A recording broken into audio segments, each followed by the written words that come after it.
তিন সন্তানের মধ্যে কে বেশি ভালোবাসে এটা যাচাই করার জন্য মা মিথ্যা মৃত্যুর নাটক করে, অন্তিম সংস্কারের আয়োজন করে। তিন সন্তান অন্তিম সংস্কারে অভিনয় করে কান্নায় ফেটে পড়ে। যখন তাদের প্রতিবেশী তাদের মায়ের রেখে যাওয়া জিনিসগুলো ফেরত দিতে আসে, তখন তারা তাদের আসল রূপে ফিরে আসে। তিনজনই বক্স নিয়ে কাড়াকাড়ি করতে থাকে, কারণ তারা ভেবেছিল বক্সের মধ্যে তাদের মায়ের 18 বিলিয়ন সম্পত্তির উইল আছে।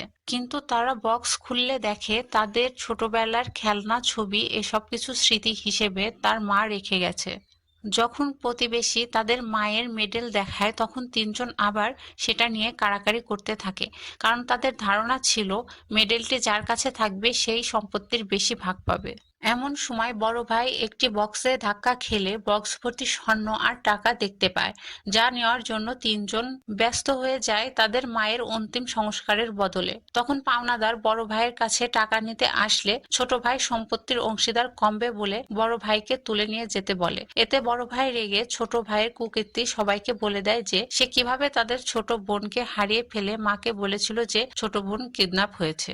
দুই ভাই যখন মারামারি করছিল, তখন সবাইকে অবাক করে মা ফিরে আসে। তখন তারা বুঝতে পারে যে তাদের মা মারা যায়নি। তারা মাকে দেখে খুশি না হয়ে বরং হতাশ হয়।